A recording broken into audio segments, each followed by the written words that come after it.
은혜로운 찬양 감사합니다. 우리 하나님께 다시 한번 영광의 박수를 올려드리도록 하겠습니다.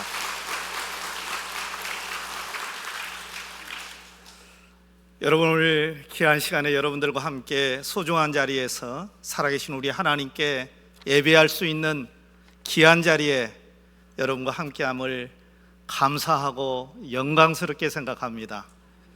저는 무한읍교에 담임하고 있는 이동식 목사입니다.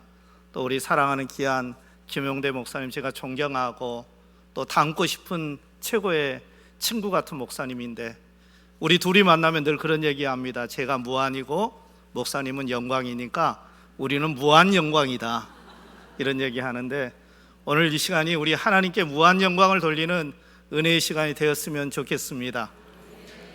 제가 오늘 여러분들과 함께 예배드리는 이 귀한 시간에 여러분 기분은 좀 어떠신가요? 별로인가 봐요. 그래요. 우리가 하나님 앞에 나와 예배하는 것은 최고의 기쁨이요, 성도의 특권입니다. 예배를 드리러 나오는 성도들의 마음속에는 항상 감격과 기쁨이, 그리고 행복이 넘쳐야 합니다. 제가 여러분들에게 다시 한번 기분을 물어볼 테니까 숨기지 마시고 크게 대답해 보시기 바랍니다. 여러분 지금 기분이 어떠신가요? 아주 감사하고요. 여러분들은 대답도 잘하시지만 다 행복하게 보입니다. 그래서 제가 오늘 여러분에게 다시 한번 여쭤볼게요. 우리 학교 다닐 때 이런 거 있었잖아요. 여러분 기분이 어떠십니까? 그러면은 웅변하는 거 아시죠? 아주 좋습니다 하는 거 있잖아요.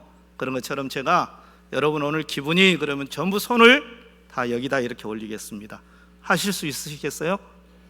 그리고 어떠십니까? 그러면은 그냥 좋습니다가 아니라 아주자를 꼭 내야 됩니다. 아주. 그래서 아주, 그 다음에 뭐라고요? 바로 하십시오. 바로. 자, 제일 잘하신 분은 우리 목사님께서 상을 주실 수도 있습니다. 여러분 오늘 기분이, 아니에요, 제가 덜 물어봤습니다. 제가 그러실 줄 알았어요. 자, 바로 제가 여러분 오늘 기분이 하면 착 올라가는 것까지는 좋았는데 마음이 급하셨어요. 얼마나 좋으시면은. 다시 한번 하겠습니다. 여러분 오늘 마음이, 죄송합니다. 여러분 오늘 기분이 어떠신가요? 할렐루야! 우리 하나님께 영광의 박수를 한번 올려드리겠습니다. 제가 볼 때는 아마 100점 만점에 200점짜리 대답 하셨습니다. 미국에서 이 이민 목회를 하는 한 목사님이, 그 이민 생활이라고 하는 게 굉장히 힘들고 어렵잖아요. 그러나 그들에게 소망이 주일날 가면 한국말 할 수 있고 한국 음식 먹을 수 있고 한국 사람 만날 수 있으니까 주일날 교회를 오는 거예요. 그런데 교회를 오지만은 한 주 동안 너무 힘들고 어려웠잖아요.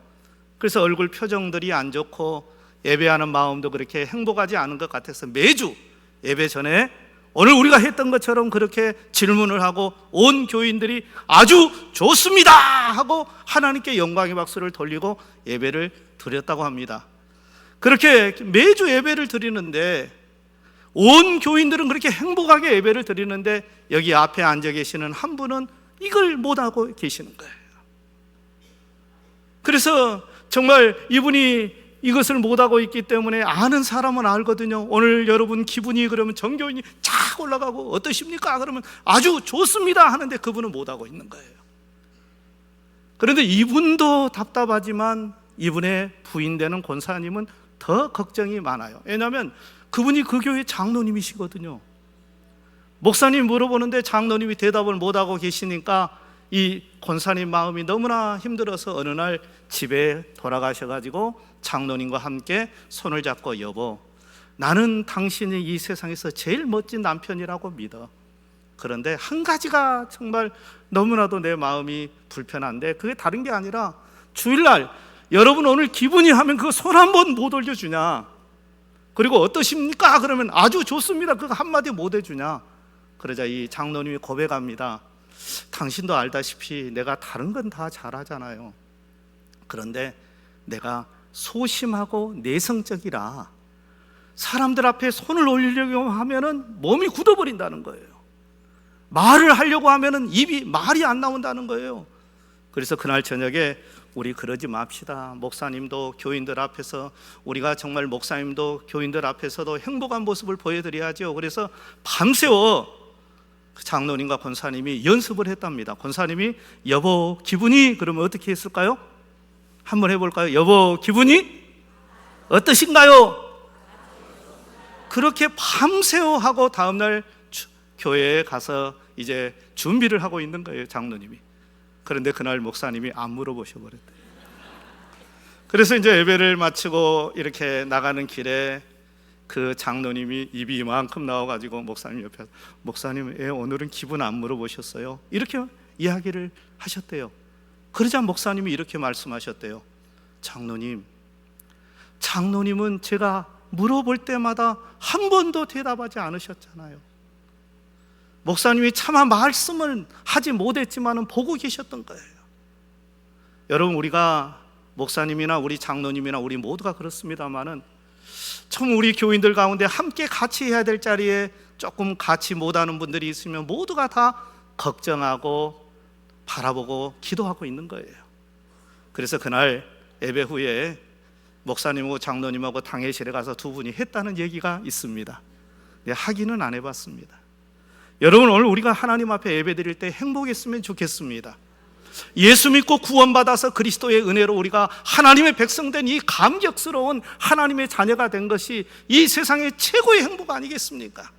적어도 그 중에서 오늘도 이 자리에 건강한 몸으로 하나님 사랑하는 여전한 믿음으로 예배 자리에 있다는 것은 특권 중에 특권인 줄로 믿습니다. 그 중에서 특별히 여러분들이 하나님의 영광스러운 영광대교회의 하나님의 백성이 된 것을 감사하시기를 주의 이름으로 축원합니다. 여러분, 우리가 인생을 살면서 내가 어디에 있느냐, 이건 너무나 중요한 것 같아요.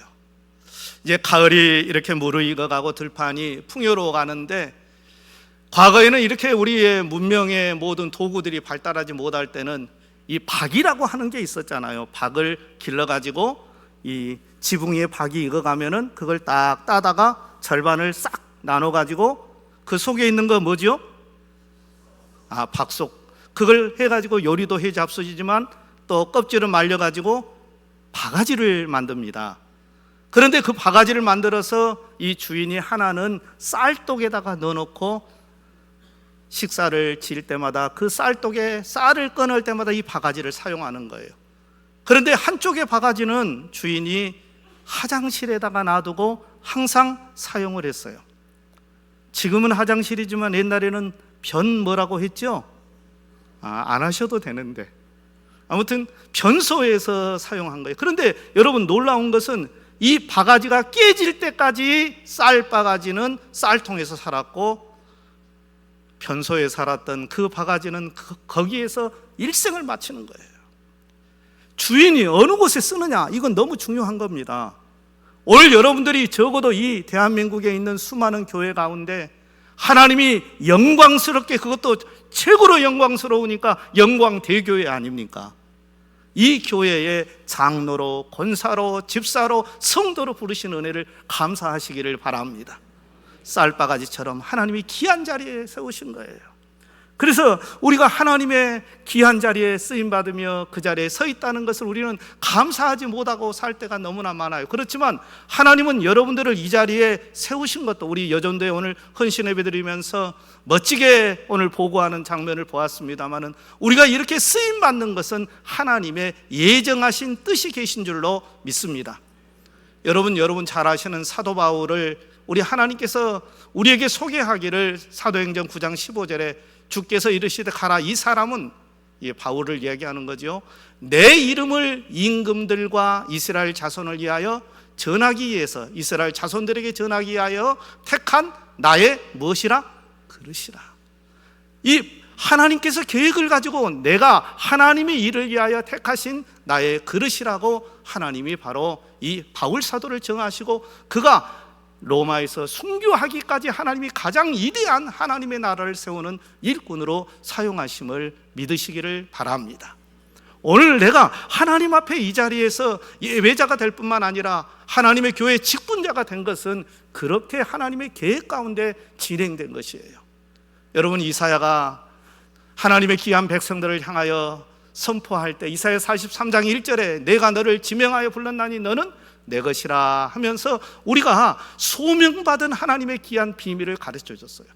내가 좋아서 교회에 나온 것도 아니고 내가 선택해서 이 교회를 나온 게 아니라 하나님은 예정 가운데 여러분을 이곳에 지명하여 부르신 줄로 믿습니다.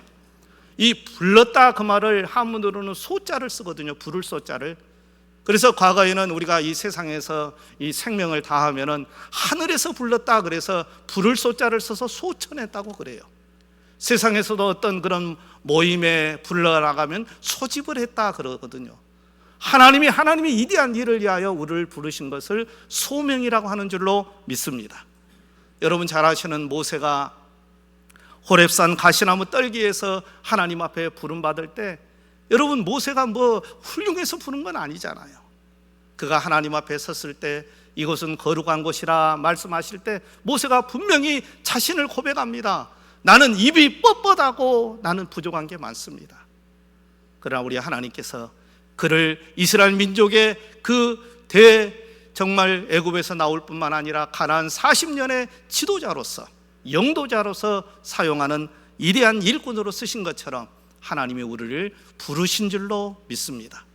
아브라함의 그 부모님의 고향은 여러분 아시는 것처럼 우상 숭배하는, 우상을 만드는 그런 부모 밑에 살았지만은 하나님이 그를 선택해서 불러서 우리 믿음의 아버지로 삼으신 은혜를 생각할 때 우리가 연약하고 우리의 과거를 돌아보면 우리도 부족한 건 많지만 하나님은 우리를 오늘 이 시대에 귀하게 구별하심을 감사하시기를 바랍니다. 베드로도 마찬가지죠. 갈릴리 바다에서 정말 고기잡이 하던 그를 제자 중에 수제자를 삼고 주를 위하여 죽기까지 충성한 사도로서 사용하신 것을 보면은 오늘 저와 여러분이 하나님 앞에 부름받은 것은 영광 중에 최고의 기쁨임을 믿으시기를 바랍니다. 우리 하나님께서 우리를 부르셨다는 말은 특별한 은혜 가운데, 특별한 특공 가운데 부르신 거예요. 여러분 옛날 사극을 보면은 그런 게 있잖아요. 그 탐관 오리들이나 못된 그런 사또들이 백성들을 굉장히 힘들게 할 때 나라 조정에서 보낸 그 암행어사라고 하는 그런 사람들이 있었어요. 그들은 나이도 대부분 젊고요, 또 그들의 행색은 초라한 모습으로 이렇게 민정을 살피는 그런 장면을 보게 되죠. 그러다 이제 탐관 오리나 사또들 앞에서 갑자기 그 초라한 그 사람이, 젊은 그 사람이 가슴에서 마패를 꺼내요. 그 마패를 꺼내면서 암행여사 출도요 하면은 모든 사람이 쩔쩔 매는 거예요. 왜 그렇습니까? 그 마패는 바로 임금님이 그에게 고난을 줘서 세운 그 표징이기 때문에 그런 거예요. 저와 여러분이 이 세상에서 수많은 자리, 명예, 권세 다 누리고 있지만 오늘 적어도 영광대교회의 재직으로서 하나님의 사람으로 부름받은 것은 살아계신 하나님이 세우신 자리라는 것을 믿으시기를 바랍니다. 그래서 우리는 정말 감사하고 감격해야 돼요. 오늘 성경에 보니까 이스라엘의 역사 가운데 가장 가슴 아팠던 역사가 있습니다. 다윗을 통하여 하나님 영광을 받으시고 솔로몬을 통해서 그 영화로운 이스라엘의 그 역사가 진행되었다가 그 자손 때부터, 아들 때부터 그 나라가 남북으로 갈라지고요, 북이스라엘이 계속해서 7대에 거쳐서 계속되는 왕들이 우상을 숭배하고 하나님을 대적하면서 하나님의 마음을 너무 아프게 합니다. 그 중에서 대표적으로 아합이라고 하는 왕은 그 왕 중에서 가장 못된 왕이었잖아요. 특히 이 시돈이라고 하는 나라의 공주 이세벨을 아내로 삼은 뒤에 그 이세벨이 오면서 바알과 아세라를 섬겼던 우상을 그대로 받아오고, 그뿐만 아니라 이 이세벨의 권세가 하나님을 믿는 제사장들을 죽이고 하나님께 예배하는 일을 파기해버리고 말았습니다. 하나님의 마음이 너무 아프신 거예요. 그래서 오늘 엘리야를 부르시고 오늘 이곳에 여러분들을 일꾼으로 부르신 것처럼 엘리야를 부르셔서 이 아합에게 가서 경고하게 합니다. 내가 이제 하늘의 문을 닫겠다는 거예요. 여러분, 우리는 착각 속에 살아갈 때가 많습니다. 내가 부지런하고 내가 열정을 가지고 살아가고 신념이 있고 내가 정말 아이디어가 좋아서 내가 어떤 우리 집안에 그런 뭐가 있어서 내가 이만큼 성공하고 내가 잘 나가고 있다 착각할 때가 있거든요. 그런데 여러분 분명히 기억하셔야 됩니다. 우리 하나님께서 하늘의 문을 닫아버리시니까 이슬도 내리지 않고 비도 내리지 않자 들에 있는 모든 식물이 풀이 다 말라 죽어버리는 거예요. 풀을 먹고 살아가는 이런 가축들도 죽고 곡식을 먹어야 되는 사람도 이제 기근에 빠져버립니다. 모든 사람들이 아우성치는 3년 반의 그 가뭄 속에서 정말 누구보다도 마음 아프신 분은 오늘 하나님이셔요. 여러분, 우리 그런 경험 해봤잖아요. 우리 사랑하는 자녀들을 바로 세우겠다고 때로는 이 해초리를 들어서 우리 자녀들을 때리게 될 때 그 자녀들의 이 종아리에는 멍이 들어도 우리 부모들의 마음 가슴에가 멍이 드는 거 아닙니까? 이스라엘 백성들이 우상을 숭배하고 내 백성이 하나님을 대적했지만, 그래서 하늘의 문을 닫았지만 더 마음 아프신 분은 하나님이셨어요. 그래서 우리 하나님께서 엘리야를 보내서 바로 이 백성들에게 닫혔던 하늘의 문을 다시 여시려고 계획을 세우신 것입니다. 여러분, 해초리라고 하는 말 잘 아시죠? 이 해초리라는 말은 돌아올 해자 처음 초자를 써요. 원래의 자리로 돌아오도록 교육하기 위하여 사용하는 그런 체벌이죠. 오늘 여러분들, 우리 하나님께서 때로는 우리에게 깨닫게 하고 바르게 살도록 이렇게 세우실 때 정신을 바짝 차리고, 그것보다 하나님이 우리를 사랑하신다는 사랑을 먼저 기억하시기를 바랍니다. 그래서 이제 엘리야가 아합에게 다시 가지요. 그래서 오늘 성경의 말씀 바로 전반기의 사건이 벌어집니다. 이제 아합에게 진짜 하나님이 살아계신 분인가, 당신이 지금 믿는 바알과 아세라가 진짜 바알과 아세라 신이 진짜 신인가를 이 갈멜산에서 대결을 하자는 거예요. 여러분 잘 아시는 것처럼 엘리야의 제단에 하나님이 하늘문을 여시고 불로 응답하신 줄로 믿습니다. 그래서 오늘 이 시간에 우리가 하나님 말씀을 봉독한 것처럼 다시 하늘의 문이 열리고 다시 부흥의 새 역사가 일어나고 우리의 인생에 진정한 하나님의 놀라우신 축복의 비밀들이 임하기 위해서는 오늘 갈멜산의 비밀이 사랑하는 교회와 여전도회의 믿음의 열쇠가 되시기를 주의 이름으로 축원합니다. 오늘 여러분 아시는 것처럼 오늘 엘리야가 이 갈멜산에 올라가서 제일 먼저 했던 것이 첫 번째 입을 열어서 이런 말씀을 합니다. 오늘 30절 우리 한번 다 같이 읽어보겠습니다. 시작. 내게로 가까이 오라. 백성이 다 그에게 가까이 가매 그가 아멘. 우리가 오늘 다시 한번 내 신앙의 이치를 확인해 봤으면 좋겠습니다. 엘리야가 모든 백성들을 향해서 말합니다. 내게로 가까이 오라. 그러자 백성들이 다 엘리야에게로 가까이 나오는 그런 모습을 보게 됩니다. 이 세상의 모든 것은 아주 단순한 그런 순리와 원리에 따라서 진행되는 것을 보게 되죠. 우리 한문에 보면 근주자적, 금묵자흑이라는 말이 있습니다. 먹에 가까이 가면 까매지지만 근주자적, 이 양홍이라고 하는 빨간 물감에 가까이 가면 빨개질 수밖에 없는 거예요. 내가 누구와 가까이 하느냐, 내가 어디에 가까이 하느냐, 내가 교회에 가까이 하느냐, 믿음 없는 사람들과 가까이 하느냐에 따라서 나도 모르게 물들어가는 거예요. 여러분 사랑하는 손자들이 정말 집에서 이쁘게 귀엽게 바르게 양육했지만 어느 날 유치원을 보내놓으면요, 이 친구들이 유치원 친구들에게 배워와가지고 집에 와서 할아버지한테 딱 욕도 하나 날리고요, 그렇게 하는 거잖아요. 그게 누구를 만나서 누구와 가까이 하느냐에 따라 다른 거예요. 오늘 사랑하는 귀한 교회 모든 우리 사랑하는 성도 여러분, 여러분들이 우리 하나님과 하나님의 말씀과 교회에 늘 가까이 계시기를 주의 이름으로 축원합니다. 오늘 다시 하늘의 문이 열리는 첫 번째 열쇠가 내게로 가까이 오라는 거예요. 엘리야에게 가까이 오라는 말은 엘리야 어떤 그런 자연인에게 가까이 오라는 말이 아니라 하나님 앞에 믿음으로 선 주의 종을 중심으로 모이라는 하나님의 뜻인 줄로 믿습니다. 어느 교회나 마찬가지예요.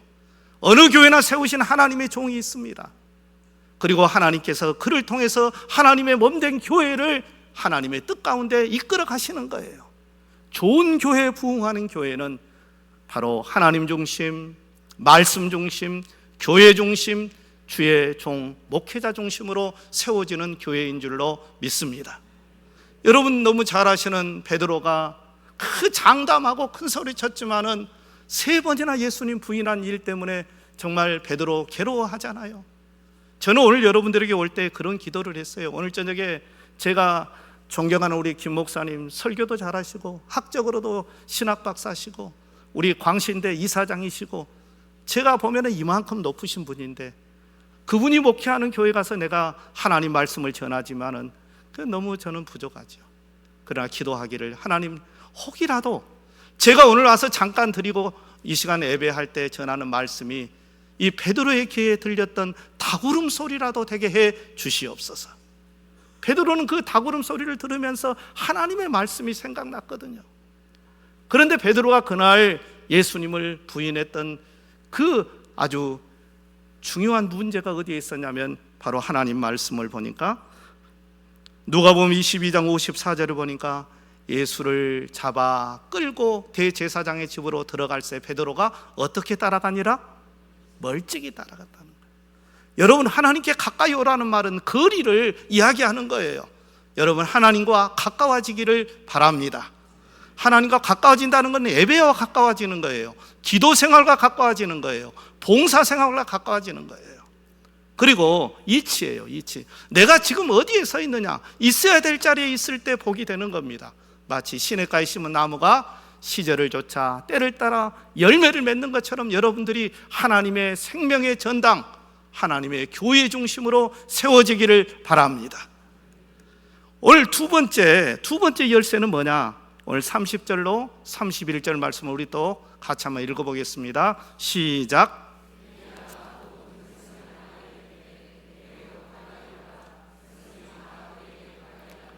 그가 무너진 여호와의 제단을 수축하되. 아멘.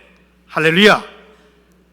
두 번째, 내게로 가까이 오라. 하나님께 가까이 와야 된다. 교회로 가까이 와야 된다는 것 다음에 뭐냐면요, 무너져 있는 여호와의 제단을 수축하라고 오늘 엘리야가 강조하고 있습니다. 여러분, 우리 신앙생활을 하다 보면은 우리도 모르게 하나님과의 영적인 관계에 중요한 이 제단이 무너져 버린 것도 모르고 우리는 정말 방심하며 살아갈 때가 얼마나 많은지 모릅니다. 여러분, 우리가 살아갈 때 그런 얘기 많이 해요. 저도요, 옛날 교회 다닐 때, 나도 젊었을 때, 처녀 때요, 찬양대도 봉사하고요, 주일학교 교사로 판사로도 봉사하고요, 애들 전도하러도 다니고요, 교회 뭣도 봉사하고 막 했다고 그래요. 그런데 그게 다 왕년에 내가 그랬더랬는데 하는 옛날 얘기예요. 지금은 교회 봉사도 안 하고 지금은 기도도 안 하고 그러면서 왕년에 내가 했다는 얘기, 옛날 역사 얘기 많이 합니다. 그러나 중요한 것은 뭐냐면 지금 우리가 하나님 앞에 혹시 내가 그때 봉사했던 제단, 내가 열심히 새벽을 깨우며 주 앞에 부르짖었던 새벽 기도의 제단들이 무너져 있는가를 점검해 보시기를 바랍니다. 그래서 오늘 성경에 보니까 엘리야가 무너진 제단을 수축했다면은 사랑하는 이 귀한 교회, 우리 모두가 다 다시 한번 기도의 제단 수축하시기를 주의 이름으로 축원합니다. 여러분, 내일 새벽부터 당장 한번 다시 각오를 하고 새벽 제단 회복해야 된다 그 말이에요. 봉사하는 것도 마찬가지입니다.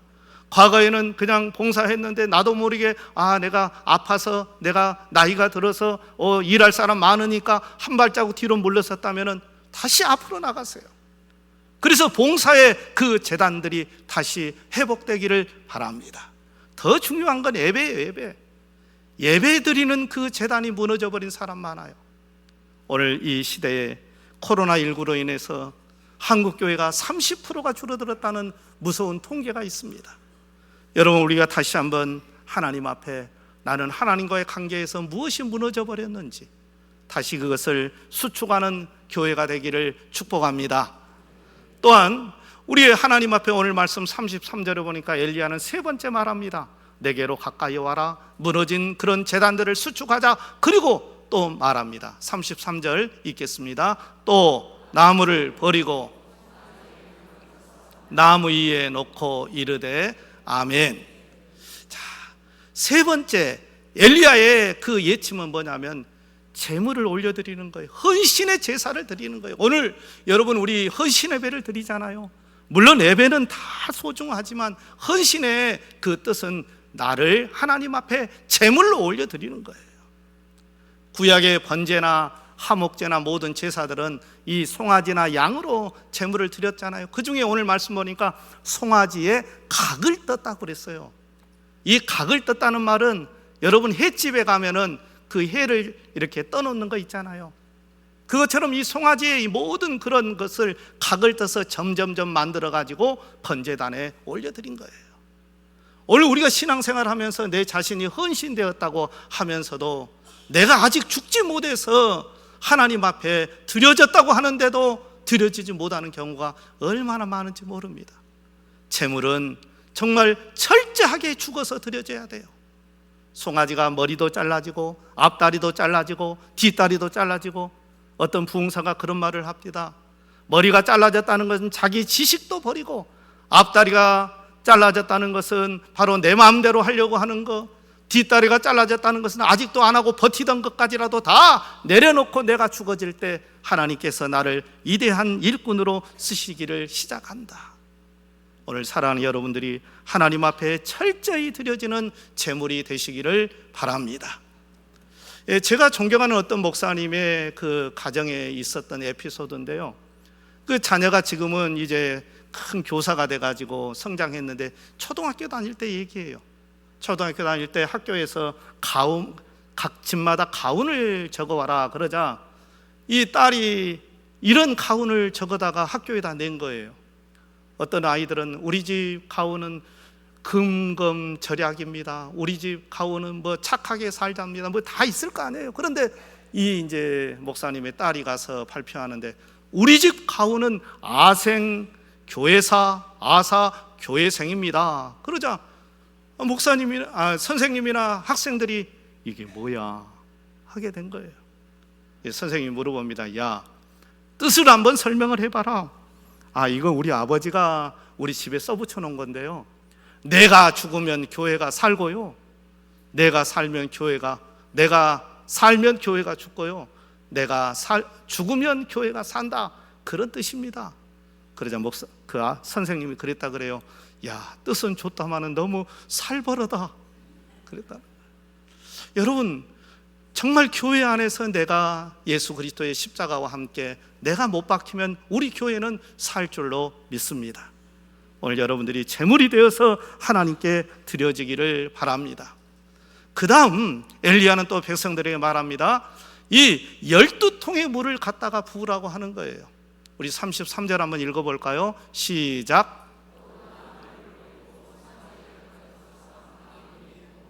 이르되 통 넷에 물을 채워다가 번제물과 나무 위에 부으라. 아멘. 자, 12통의 물을 3번에 걸쳐서 이제 붓게 하는 거예요. 여러분 대답해 보십시오. 지금 이 물을 떠오기에 좋은 기후입니까? 물을 구하기 어려운 기후입니까? 예요? 가뭄이 들었잖아요. 지금 이 제단을 쌓고 있는 것이 산입니까? 평지입니까? 그러면 물을 떠오기가 쉽겠습니까? 어렵겠습니까?